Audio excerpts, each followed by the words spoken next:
Good morning, everyone. My name is Sarbind Kumar from class 7th. Today I am going to do the pre-reading of Science chapter 8. The chapter name is Measurement of the Time and Motion. Then let's start. Prerna and her younger sister are watching a sports channel on the television. प्रेरणा और उसकी छोटी बहन television पर sports channel देख रही हैं। प्रेरणा enjoys the running and she has been declared a fastest runner among the girls in her district for the winning the 100-meter sprint at the inter-school competition held at district level.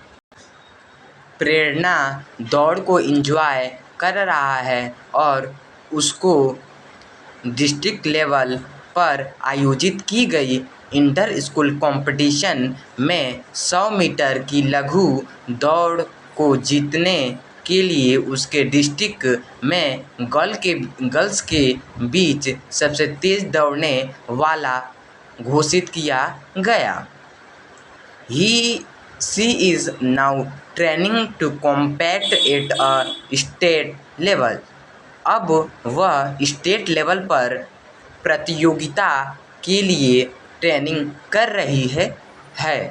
She dreams of representing India at international level in 100-meter sprint contest in future. वह future में 100 metre की लघु दौड़ की प्रतियोगिता में international level पर भारत को रिप्रेजेंट करना चाहती है। उसका यह ड्रीम है। While watching the rerun of the sprint at the Olympic game held in past, the Prerna is always amazed that the measurement the time taken for the race is so advanced that they can identify the line almost together. अतीत में आयोजित की गई Olympic game में लघु दौड़ के पुनः प्रशासन को देखते समय प्रेरणा हमेशा हैरान हो जाती थी कि रेस के लिए जितना समय लिया गया है उसका माप इतना एडवांस होता है कि वे विनर को आइडेंटिफाई कर सकती है, मीन्स पहचान सकती है। यहाँ तक कि जब दो लघु दौड़ के धावक फिनिश लाइन को लगभग एक साथ क्रॉस करते हैं ऐसा प्रतीत होता है तब भी। हावेवर इन हर स्कूल, हालांकि उसके स्कूल में the sports teacher only use the special kind of the watch called stop watch for the timing school race. Sport teacher केवल स्पेशल प्रकार की वॉच का प्रयोग करते हैं जिसको स्टॉप वॉच कहा जाता है स्कूल के रेस के टाइमिंग के लिए। She had noticed her mother wearing a watch on her wrist. उसने अपनी माँ को नोटिस किया जिन्होंने अपने कलाई पर एक घड़ी को पहना था। And her sister looking at her mobile phone when the recent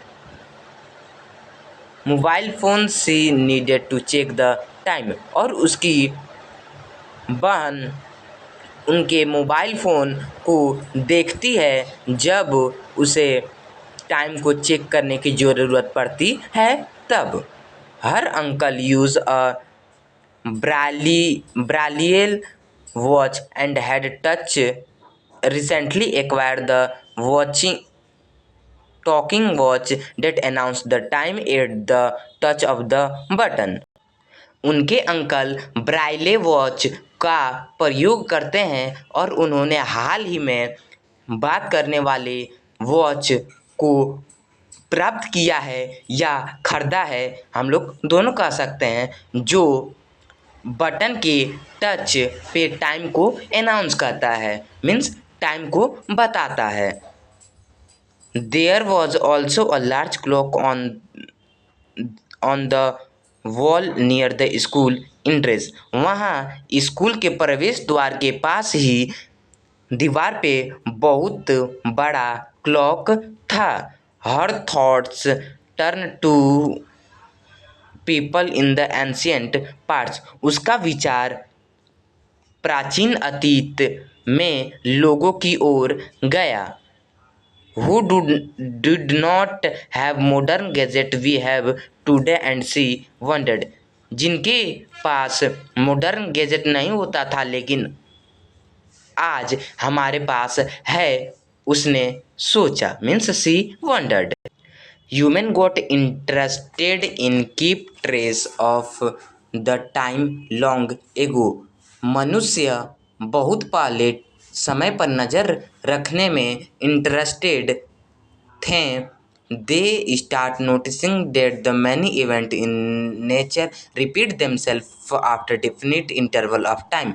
उन्होंने प्रकृति में कई इवेंट मीन्स घटनाएं को नोटिस किया जो टाइम के निश्चित इंटरवल के बाद अपने आप को रिपीट करता था। फॉर एग्जाम्पल, उदाहरण के लिए the rising and the setting of सन।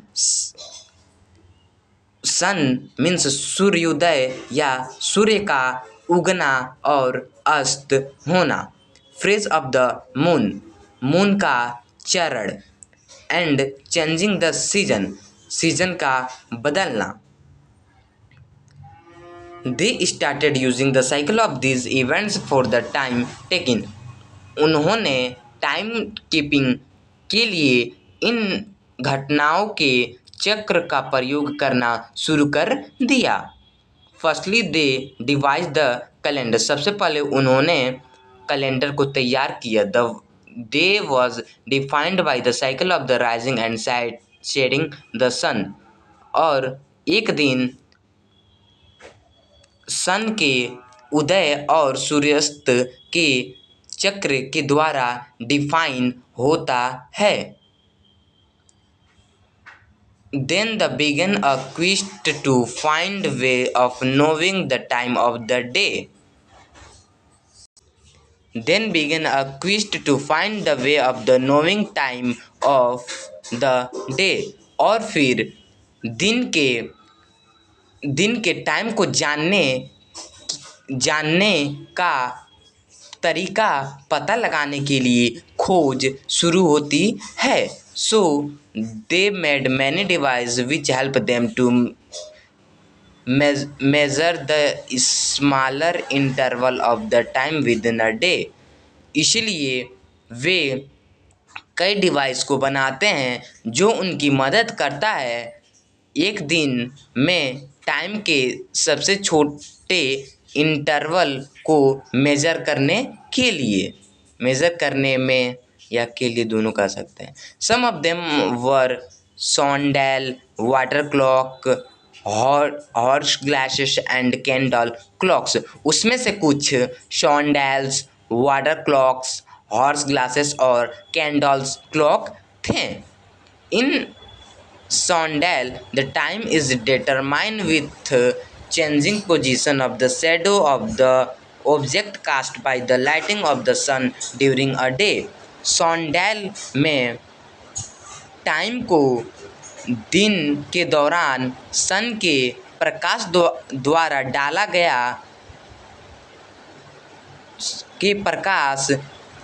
डाला गया ऑब्जेक्ट के शेडो के बदलते हुए पोजीशन के साथ डिटरमाइन किया जाता है, मीन्स पता किया जाता है। A water clock use the flow of the water out और into the vessel to measure the time. Water clock बाहर बहते हुए पानी या वेसल में बहते हुए पानी के फ्लो का प्रयोग करता है to measure the time, time को मापने के लिए, मीन्स मेजर करने के लिए। In one type water flow out from the vessel which had marking for the time। एक प्रकार में पानी वेसल से बाहर बह जाता था जो टाइम को मार्क करता था। In other type there would be bowl with a fine hole at the bottom which was the floated on the surface of the water. वहाँ पे एक कटोरा होता था, उसके नीचे बारीक से होल किया हुआ कटोरा होता था जो पानी के सरफेस पे तैरता रहता था। It gradually filled up in a mixed time and finally shank. यह धीरे धीरे मिश्रित समय में भर जाता है और अंत में डूब जाता है। देन फिर it was lifted of and floated again. फिर से यह ऊपर उठ जाता है और दोबारा तैरने लगता है। इन अ हॉर्स ग्लास में the time was measure on the basis of the flow of the sand from one bulb to another. समय को एक बल्ब से दूसरे बल्ब की सैंड के फ्लो के बेसिस पर मेजर किया जाता था। Candle clock were candles with marking that indicate the passage of the time when burned। Candles होता था जो मार्क किया हुआ रहता था, जो समय के पैसेज को इंडिकेट करता था, यानी जो समय के रास्ते को इंडिकेट करता था जब वह जलता था तब। Gently hold a bulb, move it slightly to one side and release it। Take care not to push bulb while releasing it, that street is taut। धीरे से बॉब को होल्ड करें और एक साइड की ओर इसे थोड़ा सा मूव करें और इसे रिलीज कर दें, मीन्स छोड़ दें। और ध्यान रखें कि बॉब को पुश न करें इसको रिलीज करते समय, और जब स्ट्रिंग बंधा हुआ हो तब। Is your pendulum now oscillating. क्या आपका पेंडुलम अब ऑसिलेटिंग कर रहा है? Using a watch measure the time it take for the pendulum to complete 10 oscillation. Watch का प्रयोग करें समय को मापने के लिए जितना यह पेंडुलम के लिए लेता है 10 ऑसिलेशन को कंप्लीट करने के लिए। Record the time in table 8.1। Table 8.1 में टाइम को रिकॉर्ड करें। Repeat this activity 3-4 time. इस एक्टिविटी को 3-4 बार रिपीट करें। Divide the time taken for oscillation by the 10 to calculate the time period of your pendulum। 10 oscillation के लिए जितना भी टाइम लिया गया है उसको 10 से डिवाइड करें अपने पेंडुलम के टाइम पीरियड को कैलकुलेट करने के लिए। Note it down in the table 8.1 और इसे टेबल 8.1 में लिखें।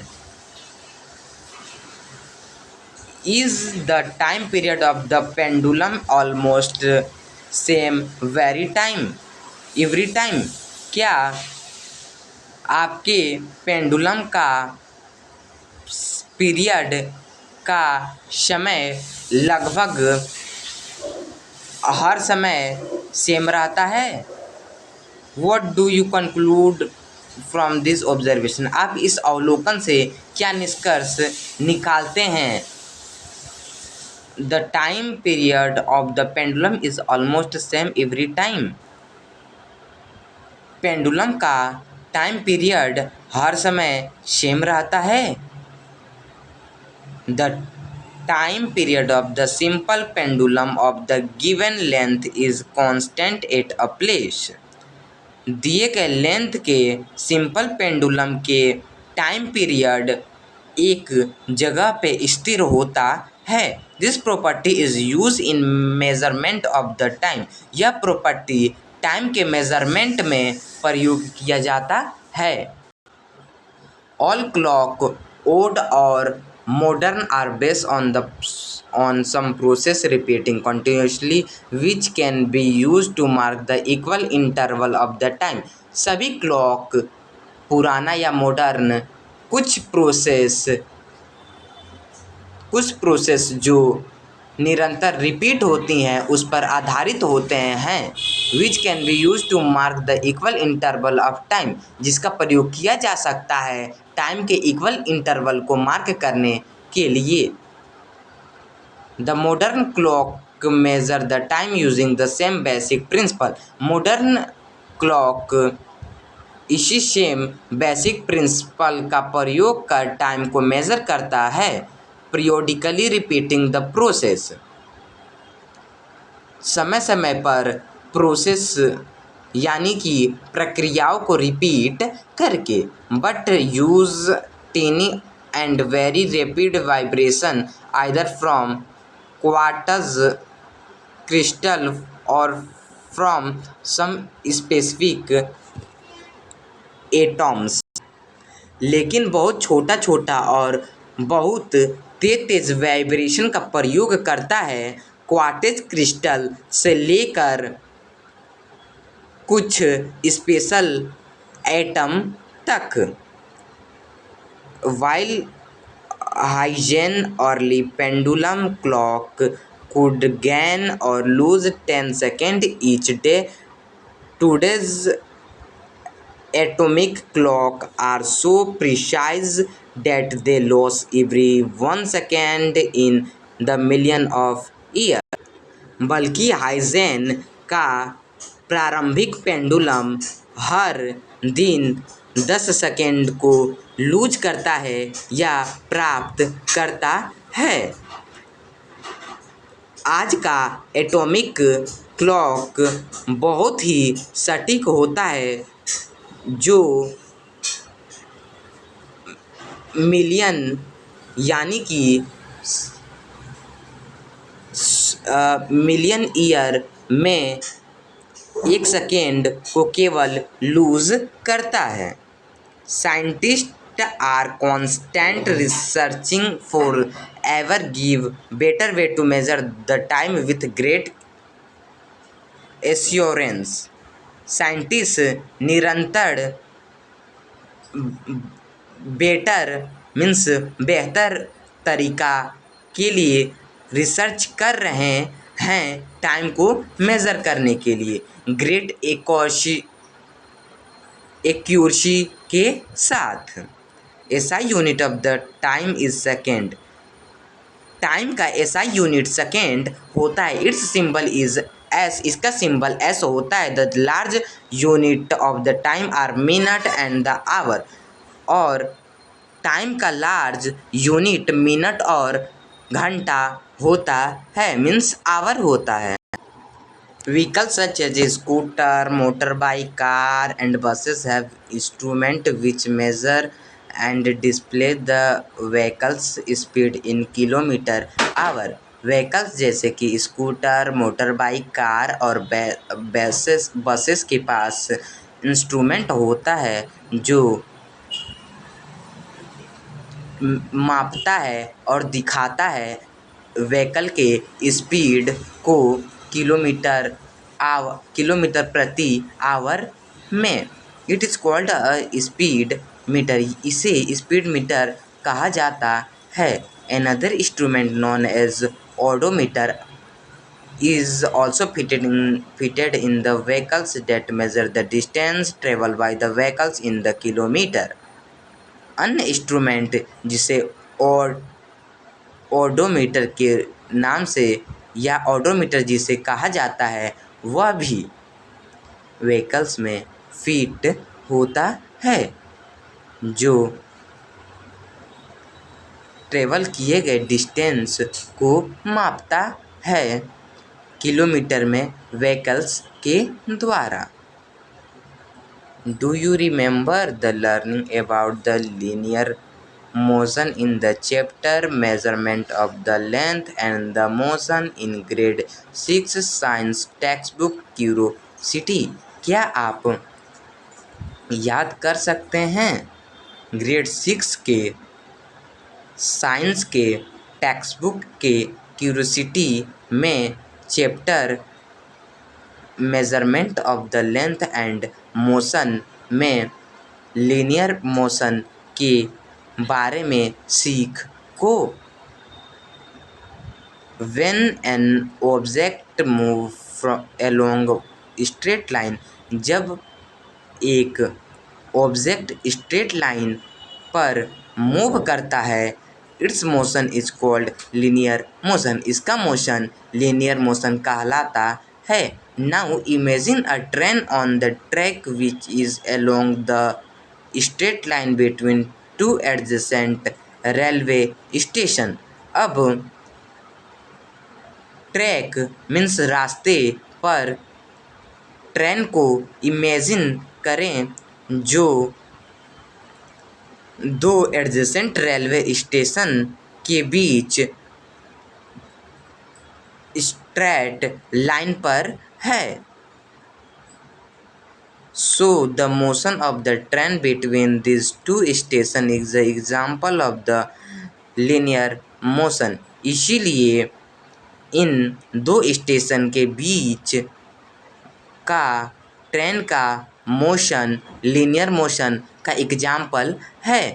The train starts from the first station A at a slow speed. Train station A से स्लो स्पीड पर शुरू हुआ, then move at the faster speed, और फिर तेजी की स्पीड से मूव करने लगा, मीन्स चलने लगा। Then the slow down and come to halt at a next station D, और फिर स्लो हो गया जब अगला स्टेशन डी उसका मंजिल आया तो। In between two station for some distance the train move at the constant speed। इन दो स्टेशन के बीच कुछ डिस्टेंस के लिए ट्रेन स्थिर स्पीड पर मूव करता है, that is at the unchanging speed, यानी कि बिना बदले हुए स्पीड पर। An object moving along the straight line with constant speed is said to be uniform linear motion। एक ऑब्जेक्ट जो स्ट्रेट लाइन पर मूव कर रही हो स्थिर स्पीड के साथ, तो उसे यूनिफॉर्म लीनियर मोशन में कहते हैं, मीन्स वह यूनिफॉर्म लीनियर मोशन में कहलाएगा, दोनों कह सकते हैं। Show the train in uniform motion between B and C, इसलिए बी और सी के बीच ट्रेन यूनिफॉर्म मोशन में है।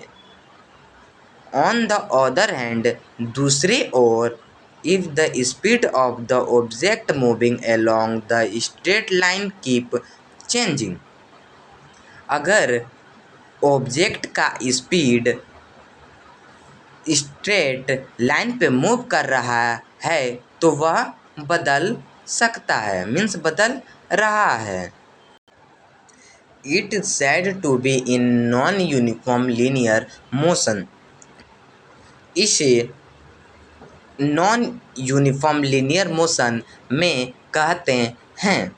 The motion of the train between A and B as well as between C and D is non uniform. A और B के बीच का train का motion और उसके साथ ही सी और डी के बीच का ट्रेन का मोशन नॉन यूनिफॉर्म है। The object in uniform linear motion cover equal distance in equal interval of time। Uniform linear motion में जो ऑब्जेक्ट होता है वह टाइम का इक्वल इंटरवल में इक्वल डिस्टेंस को कवर करता है। While it cover in equal distance in the equal interval of the time when it is in non-uniform linear motion। जब यह टाइम के इक्वल इंटरवल में अनइक्वल डिस्टेंस को कवर करता है तब यह नॉन यूनिफॉर्म लीनियर मोशन में होता है। इन टेबल 8.3 में data are given for the distance L traveled by two train X and Y between the time 10 am and 11 am। Data 10 am और 11 am के बीच ट्रेन X और Y दोनों द्वारा travel की गई डिस्टेंस के लिए दिया गया है। Which of the two train is in uniform linear motion between 10 am and 11 am? कौन सा दो ट्रेन 10 am और 11 am के बीच यूनिफॉर्म लीनियर मोशन में है? Train X cover equal distance in equal interval of time. Train X time के equal interval में equal distance को कवर करता है। So it is in uniform linear motion while train Y is in non uniform linear motion. इसीलिए यह uniform linear motion में है जबकि train Y non uniform linear motion में है। Uniform linear motion is a idealisation. Uniform linear motion idealisation होता है यानी कि आदर्शीकरण होता है। In everyday life we seldom find object moving with constant speed over the long distance और for long interval of time. प्रतिदिन लाइफ में यानी कि प्रतिदिन जीवन में हम कभी कभी ऑब्जेक्ट को पाते हैं जो टाइम के लॉन्ग इंटरवल के लिए या लंबे दूरी तक स्थिर स्पीड में मूव करती रहती है। This is why we have to use average speed. इसीलिए हमें एवरेज स्पीड का प्रयोग करना चाहिए। Thank you to watch my video.